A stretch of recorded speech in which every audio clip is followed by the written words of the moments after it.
Yo, kamusta? Kwento ko lang, no? Napanood ko na kasi yung Top Gun Maverick.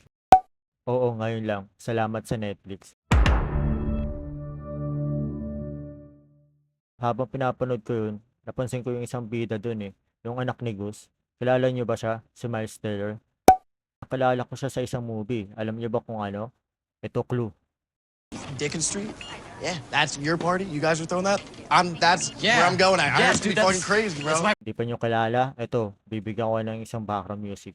Tell me what you know about dreaming, dreaming. You don't really know about nothing, nothing. So, hindi pa rin nakakalala. Siya yung isa sa mga bida sa Project X.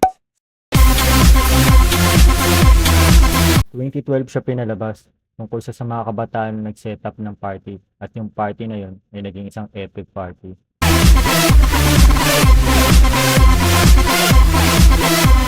Naging emosyonal lang ako nung narealize ko na siya pala yun.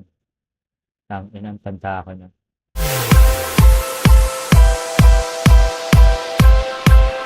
Dati gusto ko lang pumarty every weekend. Ngayon, mas gusto ko lang sa bahay magpahinga.